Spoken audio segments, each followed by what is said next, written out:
Whoa, I just rolled up for my podcast. I've showed up in this Land Cruiser GR Sport 2022. Now this car belongs to Marvin. As you can see the number plate, MG43, okay? Now when he was giving me the car, he was telling me, Vamdala mpose kwa mano, hii moto kani 3.6 or 3.8 million kwacha, and you know, here we are, we're here safe. We've got a podcast to shoot. Now let's go.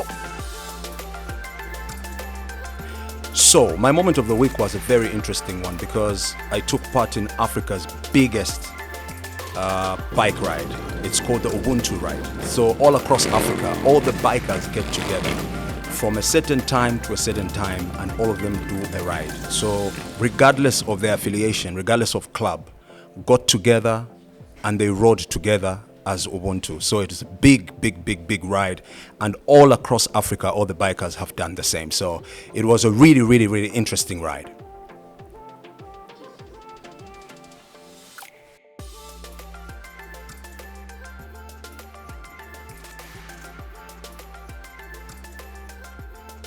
Hello and welcome to the KDT One-on-One podcast. We have a very interesting guest today, but before we jump right into it, I'd like to remind you not to forget to like, share and subscribe to the KDT One-on-One podcast on YouTube. Like us on Facebook as well. All right, so our guest today is a celebrity lawyer. It's Simon Mulenga. I hope I got that correct. Offset, I said it the other way, and he was very quick to, correct me. Simon, welcome to the show. Thank you very much, Kennedy, and thank you, viewers, for joining in. Yeah. Simon, jumping right into it. A lot of people know you after our blower. What's your story? Where do you come from? Let's hear that. I'm just an ordinary boy from Matero. Of course, grew up in Matero. You're also from Matero? Yes, I'm a Matero. Matero has produced that? Yeah, Matero is, as we call it, the capital of Lusaka. So I'm from Matero. Yeah, born in 1991, 20th January. I just turned 34. Yeah, just raised by a single mother, of course. Yeah. Okay, so I'd like to delve into how you grew up. When we're doing, a research on you, yes, we came across something interesting where when you're growing up, I think what used to happen? Okay, you see, where we grew up from, Mom used to work for the judiciary. She worked for the judiciary. So I got inspired by the respect our colleagues would give us in the neighborhood. No one would touch us because when but Mom was just, of course, a hardworking lady. She was a civil servant, a registry clerk.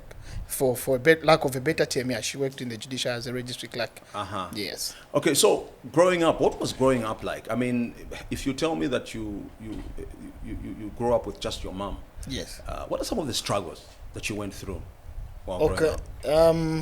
To me, I still have my father, by the way. My dad is around, and I'm taking good care of him. I take good care of both my parents. They might have their own differences, and they divorced. You had nothing to do. So I had nothing to do with that, per se, or blame whoever it is. They do have their own reasons, but I think it worked well for them. And Mom saw us through with my siblings, and it's been great. So they divorced when you're young. When you're how old? I was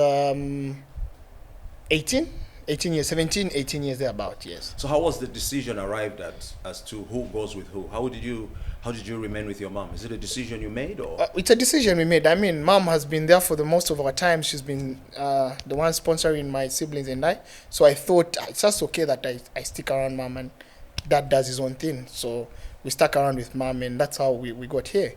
Yeah. Okay. Today you're a lawyer, but also I'm meant to believe that you went through obviously the motions yes. of life, and one of the things I stand to be corrected. I'm told you also worked as a bus conductor. Yes, please. Yes. Can you tell us a bit more? When I completed school, I'm a person who believes in doing so much for myself. I don't believe in being a lazy person. So I believe in being innovative. So I saw my friends were just drinking and no future. So that time they called society musosa. Immediately complete grade 12. So rather than just drinking, I tried so many things. I would go to industries and get jobs there. I worked for general workers. You get to work in these industries where you're paid 850 kwacha, the current amount, 13,500 then. So it's been a struggle. My friend owned a bus and he said, I want you to be my conductor. So I worked with him as his conductor, right. and just for me to raise some money. Later on, I opened a small shop with my colleague. Actually, I lost my best friend last October, Jones Chipeta. Sorry. Yeah, so he's the guy that pushed me, and we had a lot of dreams and goals to achieve together, actually. Yeah. So how long did you work with your friend? As a conductor, I did work with him for almost 6 months. 6 months, yes. We worked for 6 months, yeah. So did you always dream to be a lawyer? Or? Okay, can I tell you something? I have a very funny thing about life. I never dreamt of being a lawyer. My dream job was to become a doctor. That was what I really wanted to be. I wanted to be a medical practitioner.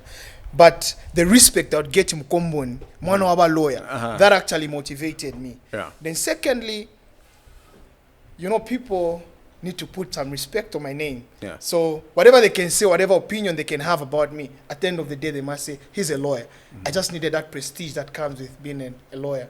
I think there's nothing much to it that really motivates. Not the money, not the... Yeah. So what Skide did you come with today? I came with a bicycle. Remember, I have a bicycle that trended on social media, so I came with a bicycle. No, Simon. I saw you driving a blue BMW. I came with a BMW, yes, blue, so that it matches the watch, you know. Oh, right, Yes, right. yes. Now, Simon, do you still stand by your Skide theory? Of course, yeah. I do stand by my Skide theory. I mean, can you shed light on that? I still believe that it is very unwise for a person going to their plot on foot. It's better you buy yourself a motor vehicle to make you move around. I believe with a vehicle you can be able to be, what can I say? You can touch different places within the shortest period of time.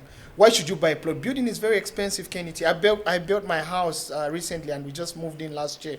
I have spent quite a bit on that. If I had bought vehicles, I'd have bought myself very nice cars and whatnot. But I always encourage people, there's no way you can have 100,000 and you say, I want to build. Yes, building is very important, but I don't think it's wise for you to get whatever little resources you have and invest in a plot. It will pain you, actually. You're going to watch the grass, you know. I always advise people, it's better you have a car. It can help you move. Even at the plot, you can be able to carry whatever you have to carry. So your theory is you need to buy a car first, then buy a plot later. Yes, I believe you first drive, then you buy a plot later. Especially if you're a young person. For the youth, that's what I always encourage them. There's no way you can get a loan and buy a plot. Moreover, plots are not expensive, Kennedy. Plots are very expensive in Lusaka. A good plot should fetch around 200,000 kwacha. Now you just buy a plot, you have a loan of 300,000, or you get a loan of 300,000 kwacha. What are you going to do? Why don't you buy yourself a small vehicle and run around with business? If possible, start selling some merchandise, and you need to be innovative in what you're doing. Is that how you did it? That's how I did it, yes. I first bought myself a good vehicle. I mean, I'm a lawyer, so whenever I'm going, I have a car must speak for me. Even when I arrive, you're arrested at that police post. When Kennedy, you say, my lawyer is coming, the first thing that should speak is a vehicle. At least it gives you a certain level of respect as well. Yeah. Because you need to create an image as well in society. We live in a society where people get to invest or work with what they see. So you need to be that person. When you arrive, they say, "Aba boss, boss." No, actually, a friend of mine the other day was telling me that, you know, when you step out for a meeting, you go to someone's office. Have you noticed that some people say, "Oh no, we'll walk you to the car." Of course, they want to attach the level of respect or success based on the automobile that you have. So they'll get to see, if this person can afford this vehicle, I mean, we can deal with them and work with them in that regard. Simon, you just recently celebrated your birthday. Yes, please. How did this celebration go? It went well. I mean, turning 34 is not an easy ride for me. I've lost a number of friends. I've lost colleagues. I even lost my best friend. So I get to thank God. And it happened on a Monday. It was a bit slow. My young sister surprised me with a cake. There was so much love from the social media, family. People posted. Some sent me some token of appreciation. I think it was good. I really had a nice time. Simon, other than, you being a lawyer, I understand you're also a politician. Yes. Can we talk about the political side of things? In as far as you're concerned, you're a politician. How are you involved in politics? I'm the legal chairperson for the Socialist Party, and I'm a member of Central Committee under the Socialist Party led by Dr. Fred. I have a passion to change society. I have one of the biggest dreams to just leave a mark that I was once here. You know, a number of people are so preoccupied in having so much wealth or accumulate so much wealth without leaving any mark that they once lived, or they impact society in a certain way. So I've always loved politics. I think politics is one of the main reasons that I even resigned in the civil service and said, let me just join politics. Why? I've seen that our political scene has a number of people that don't even have any love or path or empathy for our people. All they want is to make money for themselves. It's a quick way to get rich. But the funny bit of it is that these same politicians, they may amass so much wealth, but pay attention, within the shortest period of time, they go back to being broke. That's why you see most of our politicians today, they're broke, who were in the previous regime. Why? Because when you offer yourself as a leader or you join the political scene, people vote for you, they give you those positions. It's because they want you to change their lives and not your life and of those that are attached to you. That's what I believe in. So before the Socialist Party, were you affiliated to any other political party? Yes, I was affiliated to the Patriotic Front. I was a serious campaigner of the Patriotic Front under the late President Dr. Michael Chilufya-Sata. I also supported former President Edgar Lungu. I worked with him till a certain time when I realized that his plans and what he's doing does not sit or align with what I stand for. That's how I went back to UNIP, which is the People's Party, which had ruled this country for 27 years and had an agenda for our people. So I said, let me switch. You went to UNIP? Yes, I went to UNIP. How long ago was that? I went to UNIP, that was prior to the 2021 elections. That was in 2020. And I told Dr. Kaunda, and I'm very happy that I'm one of the few people that might have made Dr. Kaunda in the last minutes or the last few months before he passed. So we went there, he blessed us and said, this is what we need. But of course, politics, to a number of people, is not a service. It's about what quick back they can get. So when I joined UNIP, there are a number of things that I realized and I didn't stand for. Eventually, I withdrew from UNIP and I went to the Socialist Party. Dr. Fred Membe is a great man. He's done a lot of great things, a lot of inspiring things. Yes. What is it like working with him?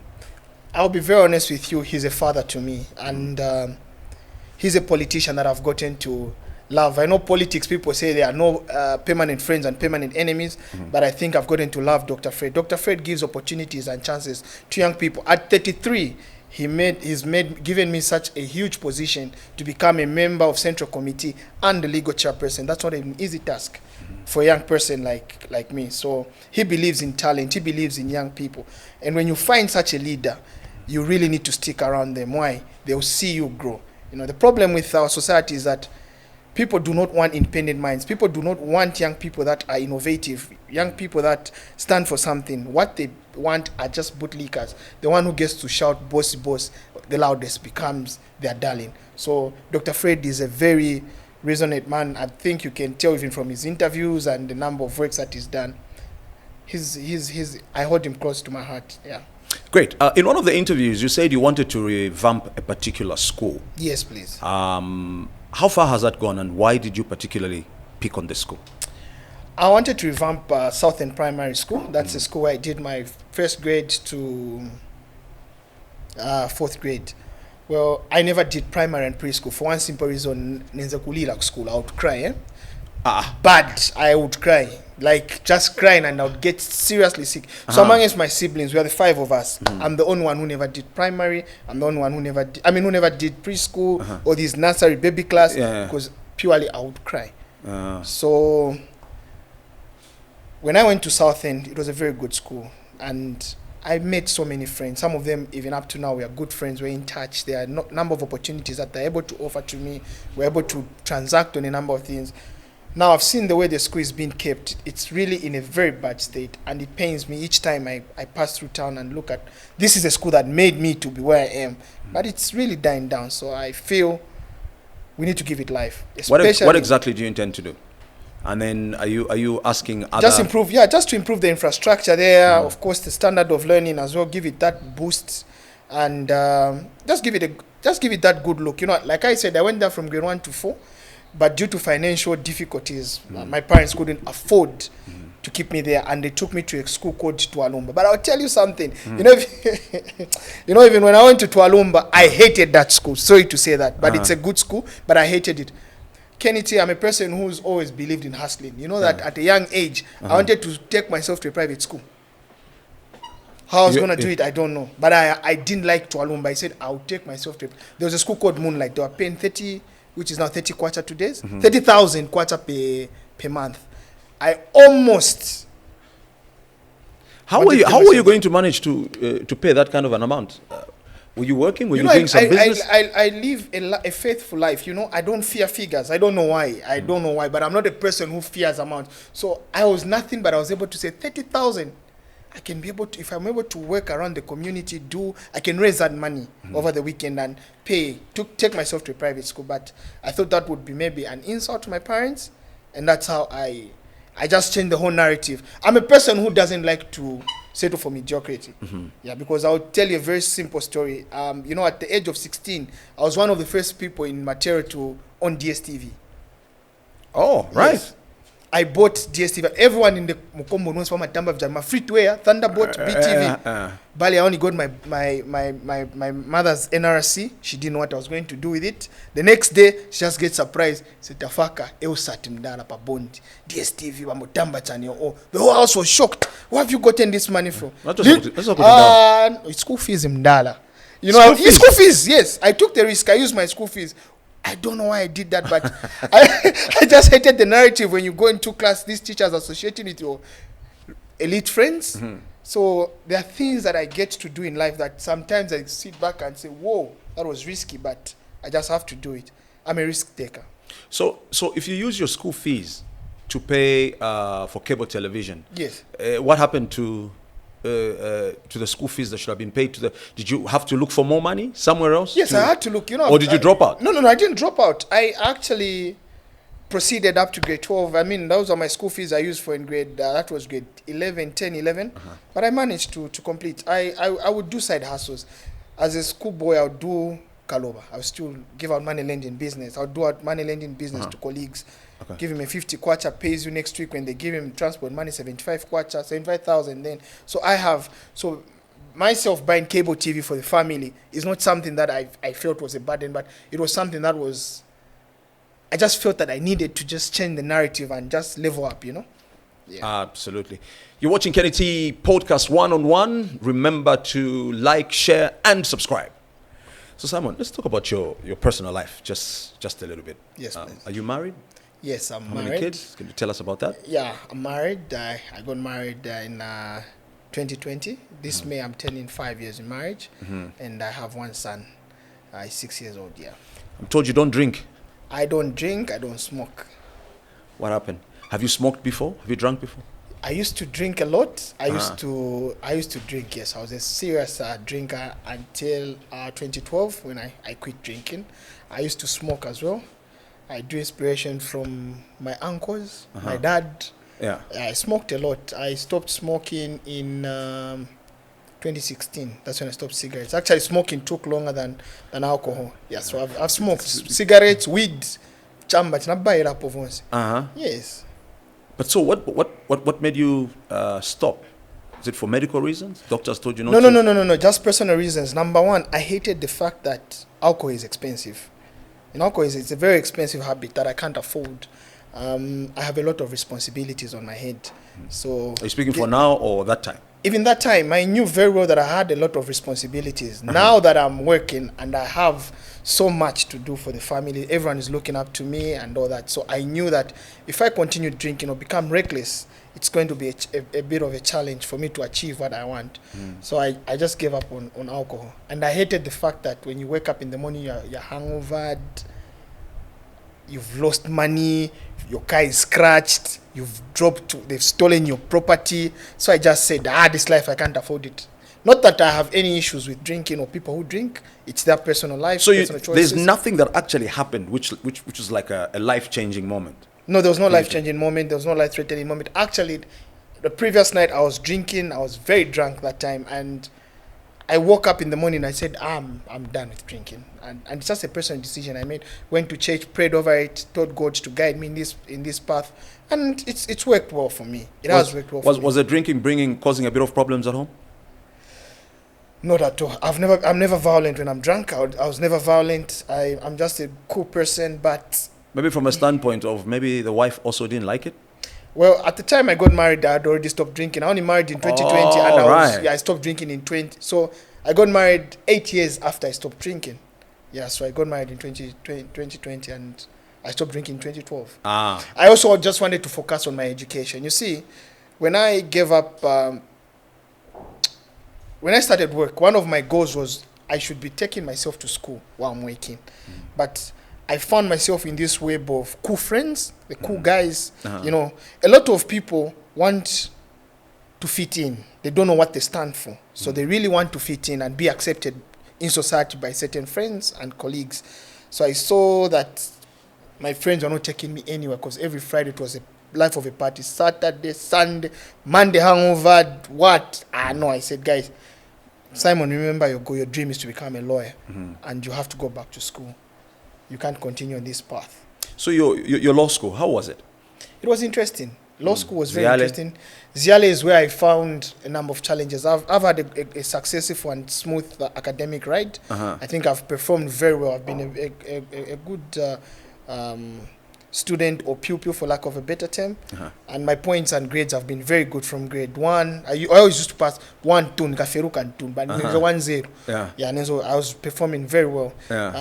Up until I went to Mature Boys, where, of course, I was expelled at Mature Boys for beer drinking, by the way. Something that I feel I should. Was that bad? Yeah, it was that bad, yes. I actually went to drink with my friends, and that's a Catholic school, and they didn't tolerate such things, and that's how they let me go.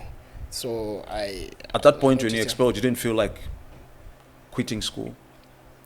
Funny enough, I went to Munali, and friends would go drinking at school, but I was focused in school. Only in grade 11 and 12, I never attended school that much. I loved gambling. I used to gamble njuga.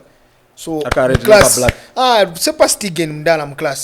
so I really love to gamble. So I never went to school. You know, when your parents give you money from Matero Kukwela, you go in what you used to call balancing. So simnaende mwenda mka video ikakuwa na time yenda kunyumba, that's when you're able to go home. Your parents think you went to school mwenye mka video and relaxing. Ka video chem market mwenzoka tuma video to video cinema tuma film those tuma cinemas, you know, those for the ghetto. So that's why I spend much of my time. And I'm really grateful to God that I managed to even have 9 points at grade 12. Maybe because I'm naturally intelligent, or God knows why he leads me in a certain path. I don't know. Ziale, so you hit it one time? No, boss, one time. Ziale humbled me. Ziale humbled me. It was a very sad ride for me. I think that was my first time experiencing academic failure. And, you know, being the socialite that I am, and actually I disappeared from Facebook, so I just come back, bam, na pass a first attempt, shiny la one, and I didn't make it. Of course, people trolled me, they laughed at me, they said all opinions. Of course, it was encouragement from my family. I soldiered on. Second attempt, bam, I failed again. Almost giving up. But I prayed over it, spoke to my father, parish priest. He encouraged me. My wife, my mother has always been very supportive. I have a supportive wife, supportive family, friends that believe in me. So I went back and I did it on the third attempt. But I wasn't going to do it if I was still working in the judiciary, because there was a problem that I was facing. Number one, I had become politically charged. Secondly, they were not giving me my leave for me to focus. Politically charged? What do you mean? I wanted made a decision, that I want to join politics. So as a civil servant, when I hit on, then I'd fallen out with PF because I noticed they're not doing what they should do. So it was well for them as a civil servant to support them, but it was not well for me as a civil servant to talk against them, because they were my employers. So it's a bit difficult. Yeah, it was a bit difficult for me. So it was a challenge, and I said, let me just resign and just focus on my Ziale and just my political path. That's how I resigned, and boom, I did it. So let's speak about your journey as a lawyer. Yes. How has it been? What have been some of the ups and downs that you've experienced? Because all of us think, oh, he's a lawyer, he's successful, everything is good. you know that being a lawyer comes with a lot of challenges. It comes with a lot of problems, a lot of expectations from people. Some of the challenges you've had is when you put in good arguments. Of course, when you go to court, the judge doesn't agree with you. Your matter is not successful. You rooted so much and said you put in so much work. You studied, you did what, and things just didn't work out as planned. So you get that frustration. As much as lawyers are not supposed to be attached to their clients' cases, there's times when you feel sad about certain situations, but there's nothing you can do. But those are some of the ups. But there's some good times when you crack a deal, find someone comes, they want to sell a certain property or buy a certain property, there's your 10% there. You smile. I've smiled on a number of occasions. So those are good moments. Yeah. But it's a very, very challenging career, and it's involving. That's why you find that most of the people, I think, doctors and lawyers, if you've noticed, they drink a lot because that's their own escape plan. So some of us who don't even have a reset button, life is too high to approach sober. We approach it sober and it gets crazy, but we survive. Yeah. We survive. So are you running your own law firm or? No. I'm not running my own law firm. Okay. I'm employed by private law firm. I'm working for a private law firm. Great. Yes. So far so good. So far so good. Yes. So far so good. I think I've settled. Yeah, June. I should be able to establish my own if I want to. But I didn't want to ask that question because I didn't want your bosses to know that you've got such kind of plans. Boss, I mean, I'll tell you something. People are scared to speak things into existence. They're scared to speak for what they believe in. You know, when you're in politics, I don't hide my ambitions, Kenny T. My ambitions are that one day I should be president of the Republic of Zambia. That's why I've joined the political route. I mean, if you join the legal way, your dream is one day to become the last president and the chief justice. If you go the army way, you want to be army command, police, IG. So there's nothing wrong with that. I mean, there's no way that you can just be an employee for the rest of your life. Yeah. You should be an employer as well at some point. You should, in the political scene, you should be president. That's why we're in politics. One day, you address me as His Excellency, Mr. Simon Mulenga Mwila. Great. Anything is possible, right? Yeah, everything is possible. Absolutely. Everything is possible. So now, Simon, let's speak a little bit about social media. Hey, what's the story there? I know that you're one of the most influential, personalities on social media today. Yes. Usually when you see lawyers, they're very, if you're social media, shiny, it's, they don't do it. But you are doing it. You're on social media, and a lot of people are following you and what you're posting. Yes. What is the strategy there? Well, remember, it's a game of numbers, and I think I told you what I aspire to be. Yeah. Yeah. So it's a game of numbers. It's about me. My social media page is about me. When you look at what's there, I post what I feel like. You'll never see me posting legal arguments on my socials. I think if you pay attention. So I have separated myself from being a lawyer and Simon. So when you go to Facebook, you'll find Simon Mulenga Mwila. I get to post what I feel. I get to laugh with everyone. I get to mingle with colleagues, make new friends. And it's about kumvela chemushe. Like I told you, we do a very stressful. The legal profession is a very stressful profession. So you need to loosen up. You need to find your reset button. I find my reset button social media. Others kumova.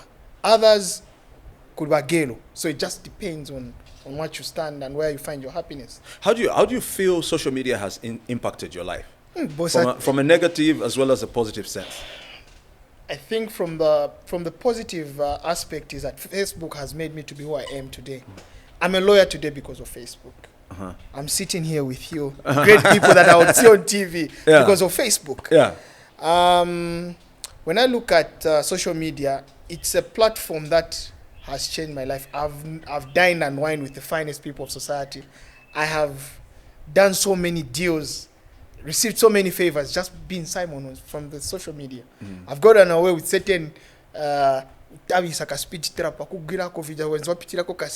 somewhere in Chinsali. Oh, Mr. Simon. Instead of the police officers are very happy to see you and drive safely. Here there's a social media to me is like it's my backbone. It's my backbone. That's where I've made most of my money from. I'm a lawyer today because of Facebook, because even people that have helped me to become a lawyer are people that I made through Facebook.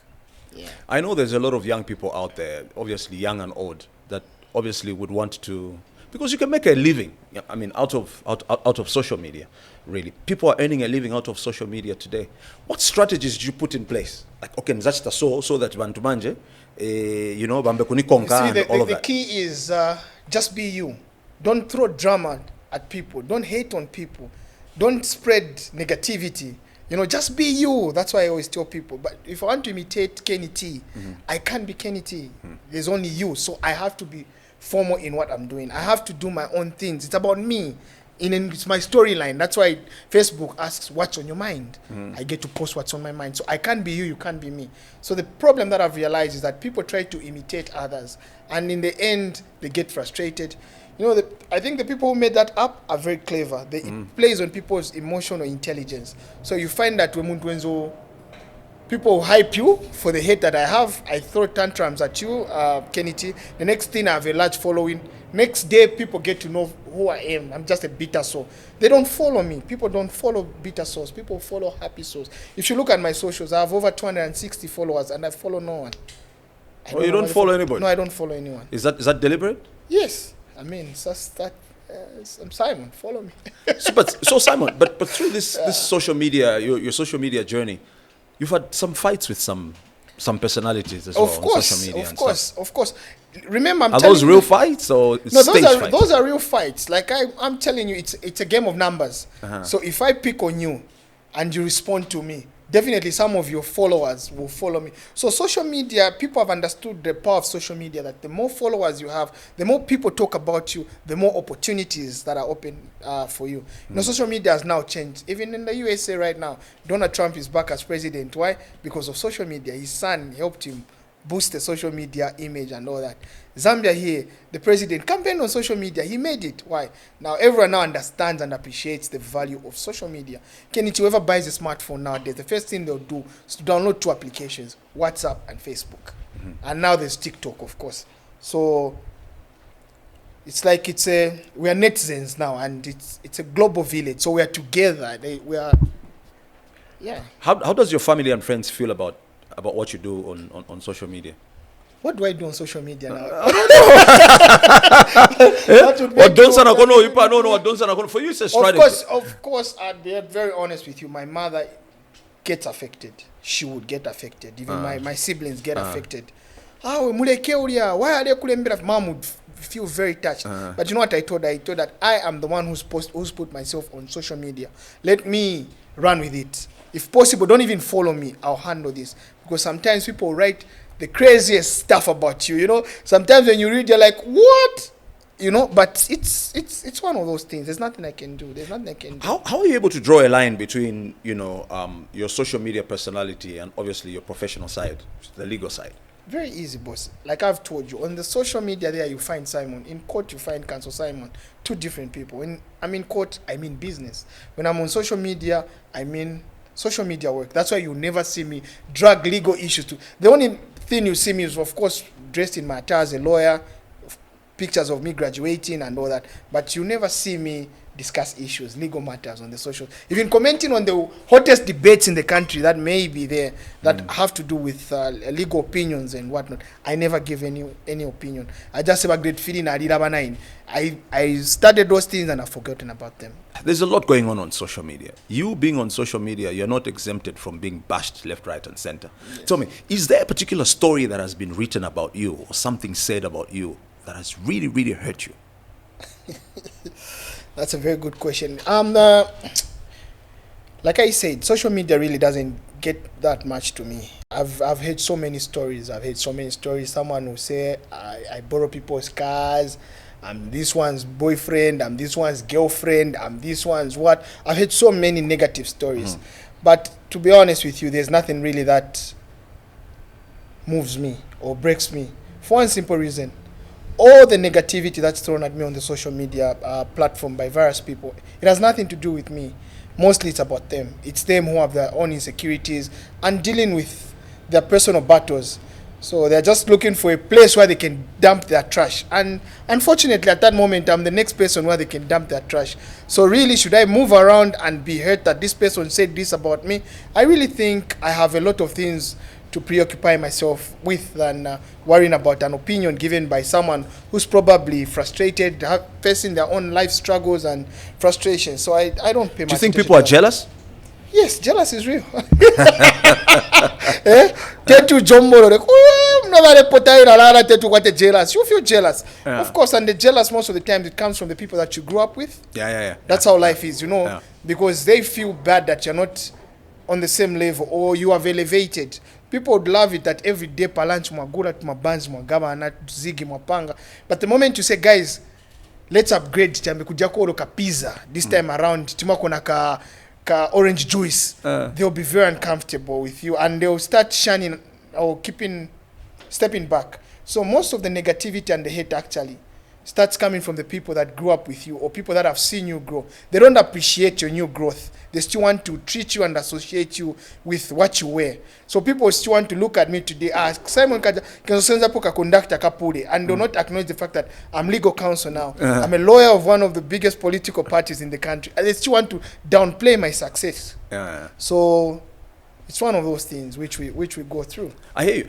Someone earlier on I asked a question about how you spend your weekends. Yes. And where I was going with it was, I wanted you to say, I support my team here, I go and watch football here and so forth. Are you a football fan? I am not a football fan. I'm not a soccer fan. I don't do any sporting activity apart from golf, which I'm about to start playing. My boss made me a bag and I'm starting pretty soon and I'll be swinging some balls and all that. So it's gonna be fun. So I'm not into soccer. I'm not into football. I don't watch. Just one more question back to the social media that skipped my mind. Yes. When people say funny things, when they write funny things, how does your wife react to that? I would say I'm blessed with a beautiful wife, a wife that understands that there's Simon, the social media guy, and there's Simon, my husband, Mr. Mwila, my darling at home. Sweetheart. So my sweetheart, the man that I love and we stay with. The problem is, if you don't distinguish your social media life, professional life, and family life, you mix them, it becomes a problem. Of course, there are days when she would call me, "Give to mulembere hapo pa Facebook. Ni mnamonofu barembere na bamituka basele." And I'll just brush it off, and say, "Baby, don't pay attention. If possible, just leave those things." But sometimes she's human. I mean, if she gets to read something about me that really touches her, she gets emotional. But I've grown thick-skinned. But my spouse, of course, there are issues that she finds very uncomfortable. It's the nature of the beast. Now, Simon, in your career as a legal counsel, have you ever been caught up in a situation where there is a deal that demands you to somehow bend? It's a lot of money, it's a big deal, maybe a deal of a lifetime. Have you ever been found? Have you ever found yourself in such a situation? Yes, and if you have, how have you handled it? I've just shunned away from those things. Kenny T, I come from a very humble background. To me, all these things that I have are by the grace of God. So I'm not in a hurry to have so much in life. I'm not in a hurry to have so much. At 34, if you tell me I do not even have a dream car in my head, I don't even know what my dream car looks like. What's your dream car? I don't have any, boss. My dream is to be president. That's one of my biggest dreams. So cars, these material possessions, big house, these are things that never even crossed my mind, even a single. You can come with the most expensive Rolls Royce, whatever it is. I'll just a nice machine. I'll look at it, but it's not something that I'll beat myself about and say, I must drive that. I think we've been raised differently. And like I've explained to you, our goals and aspirations and dreams are different. So when such a big deal comes on the table, someone wants to drive a big car. Someone wants to live that lavish lifestyle, especially amongst the lawyers, the young lawyers. We want to be seen. Kenny T, one of my greatest strengths is knowing how to position myself. And I've been found with people who have given me substantial money to survive. To me, it's about putting food on my table and not admiring so much money. Life sometimes throws bad deals at you which may look good, and I don't easily jump at those. But Madiri Amabuela Maningi. But Mdala, in life, you should live a life full of satisfaction. You should be in want of nothing. Here at 34, I lack nothing, but I have nothing. Inetakuwa bechinji myo mutima ololeloli nerero ati no shanshan muize fe boss apa ndife bwino ninkwataka dungu apo pokali ndife muize but easy. But also as a lawyer, you have no ambitions of even becoming a judge before you get to... No. I don't admire to become a judge. Boss, my dream is to be president. That's my main goal. Judge, lawyer, chief justice, anything big, whatever. It's not in my DNA. Not you. No. Okay, just on a lighter note, I know that you're a certified chef. Do you cook at home? Do you cook for your wife? You didn't speak about this, and I really had to bring it back. Yeah. I did. Yeah, I'm a chef. I actually planned to open a business or a restaurant called Umwakena Restaurant. Unfortunately, I didn't have the funds, and I've put that back on the shelf. But when I have funds, of course, I'll seize that opportunity. I cook for my wife. I love to cook. I enjoy cooking actually, and she's also a chef. We did the course together. Is that where you met? No. I met my wife at Kumaliro Mdala. I had lost my aunt. Kumaliro. Okay. Kumaliro. So if you actually take care of this Mdala, I had a girlfriend then, well-to-do girlfriend actually. She was even driving me in a BMW that time. And she came to mourn with me and all that. So after Naseruka Phiri, I saw my niece coming with like a nice chick. I was like, kagero kakasuma. So I was with my best friend Jones, my late best friend. I told him, well, I want to get it. Kagero kankamushe wenzaka kwa T-line. And that was it. I just said those words in 2016 when I didn't care whether she had a boyfriend, she was but I just approached my niece, asked, is this lady married? What was single? And that was it. I persisted until we here. What was it? Nikalain bunch. Nikalain bunch. You know what made me laugh? You know, my wife is very reserved. So, I reached there. Then, of course, that was nafika paja, na BlackBerry, na iPhone paja 6 ya choka choka. I'm trying to introduce myself. I'm Simon Mulenga Mwila. Like, you should know me. So she didn't even pay attention to that. Oh, okay. I know Shabe Shiva. She was going to ask her friends at school. And at Sango Mohamed Simon, you are a lawyer. You already had started your social media. Yeah, I'd already started. I've been on the socials actually for a long time. The story that made me blow on the socials was when I put some white stuff on my Volvo. I think that was my breakthrough. And that's when like the whole Africa, the whole Zambia, the whole world got to know about me. And boom. Facebook. That's what happened. So do you cook for her at home? Sometimes? Yeah, I cook for my wife. I do prepare. Actually, we live in a very peaceful home, a peaceful marriage that we have. So you get to cook, but sometimes when people come into your home, they find you cooking or doing certain things as a husband, people will start creating the narrative, and if you're not a wise man, the next thing you do is you mess up your marriage, you mess up your life. Yeah. Okay? Proving a point but as a man, you have to do what you love. Marriage is about you and your spouse. Do that which you love. Not you kumfira third parties, because just know, especially from family members, when they're saying just know that apapari problem kurusana why meaning you're living at peace. So I find nothing wrong cooking for my wife. I cook for my wife. I get to wash certain my clothes. We do have a house help and someone helping us out, a garden boy. But sometimes so that it makes me less of a man. I think I find that fulfilling. And times have changed anyway, Yeah, times have changed. But people would look at it from a different perspective. And if you're not a wise man, the next thing you do is you want to prove to them that actually so it's a problem. Okay, so on the last episode, the previous episode, there's a question that Alexander picked for you to answer. Yes. The question was, if Alexander was not who he is today, who would he be? He would have been. In your opinion. and both of you come from Matero anyway, so. No, Alexander would have been a policeman. He would have been a full-time policeman, not even a police reserve. He loves law and order, so I think he would have made a good policeman. Oh, great. Yeah, now, Simon, I've got 3 questions, and you need to pick one. So I'll give you 1, 2, 3 from these numbers. You pick one, and we'll ask the question for the next person coming on the show. I'll pick 2 because I'm the second born in my family, so I'll have 2. Okay, Go for 2. Great. The question for the next guest we have from you is, Who would you rather be? Extremely handsome but broke, or ugly but wealthy? Extremely handsome but broke, or ugly but wealthy? That is the question.